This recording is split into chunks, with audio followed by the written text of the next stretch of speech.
നമ്മളെ ഒത്തിരി പുരോഗമനമൊക്കെ പറയാറുണ്ട് അല്ലേ? പക്ഷെ കാര്യത്തോടടുക്കുമ്പോൾ കവാത്ത് മറക്കുന്ന പോലെയാണ് നമ്മളെല്ലാവരും. ഞാനിത് പറയാനൊരു കാരണമുണ്ട് കേട്ടോ. നമ്മുടെ വീട്ടിലൊക്കെ ഉണ്ടാവില്ലേ, അവരെങ്ങനെയാണ്, അവരുടെ അടുത്ത് പോവരുത്, അവരങ്ങനെയാണ്, അവരുടെ അടുത്തൊന്നും വാങ്ങി കഴിക്കരുത് എന്നൊക്കെ പറയുന്ന ആരെങ്കിലുമൊക്കെ ഒരു പഴയ തലമുറയിൽപ്പെട്ടവർ. പക്ഷേ അവരെ പഴയ പഴയ തലമുറ എന്ന് പറഞ്ഞ് ആരും അവഗണിക്കണ്ട. ഇന്നത്തെ തലമുറയിലുമുണ്ട് അത്തരത്തിലുള്ള ആൾക്കാർ കേട്ടോ. അതിനൊരു ഉദാഹരണം പറയാം. കഴിഞ്ഞ ദിവസം എൻ്റെ വീട്ടിൽ എൻ്റെ ഒരു ബന്ധു കല്യാണം ക്ഷണിക്കാൻ വന്നു. കല്യാണം ക്ഷണിക്കാൻ വരുന്നതിൻ്റെ യാതൊരു തരത്തിലുള്ള സന്തോഷവും പുള്ളിയുടെ മുഖത്തില്ല. അപ്പോൾ നമ്മൾ കാര്യം ചോദിച്ചു.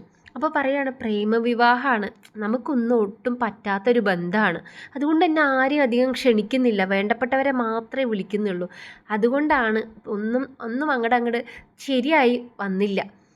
മകൻ്റെ ഇഷ്ടം നോക്കിയിട്ടാണ് കേട്ടോ പഠിപ്പിക്കാൻ വിട്ടത്. അവന് വേണ്ട കാര്യങ്ങളൊക്കെ അവൻ തന്നെയാണ് തിരഞ്ഞെടുക്കാറുള്ളത്. അത് വേണം, ഇത് വേണം, കാറ് വാങ്ങിക്കുന്നു, വീട് വാങ്ങിക്കുന്നു, എല്ലാം അവൻ്റെ ഇഷ്ടത്തിനാണ്. പക്ഷേ കല്യാണം കഴിക്കാൻ മാത്രം അവൻ അഭിമാനം നോക്കണം, അല്ലെങ്കിൽ വീട്ടിൽ നിന്നും പണി കിട്ടും. ഇത്തരത്തിലുള്ള മാതാപിതാക്കളെ മാറ്റി നിർത്തേണ്ട കാലം എപ്പോഴോ കഴിഞ്ഞു. ശരിയല്ലേ? ഇത് മാതാപിതാക്കളെ മാറ്റി നിർത്തിയതുകൊണ്ട് മാത്രം ആവില്ല കേട്ടോ. നമ്മൾ പണ്ടെപ്പോഴോ കേട്ടിട്ടുണ്ടല്ലേ ഒരു ദുരഭിമാന കൊലയെ പറ്റി. അന്ന് മലയാളി ഘോരഘോരം പ്രസംഗിച്ചിട്ടുണ്ടായിരുന്നു. പക്ഷേ ഒട്ടും പേടിക്കേണ്ട, മലയാളിയുടെ വീട്ടുമുറ്റത്തും എത്താൻ ഇനി അധികം താമസമൊന്നും വേണ്ട. ഇന്നത്തെ കാലത്ത് പോലും, ഇത്രയും പുരോഗമനം ഉണ്ടാവുന്ന ഇന്നത്തെ കാലത്ത് പോലും ഇങ്ങനെ ചിന്തിക്കുന്ന മനുഷ്യർ നമുക്കിടയിലുണ്ടെന്ന് വളരെ വേദനിപ്പിക്കുന്ന ഒരു കാര്യമാണ് കേട്ടോ.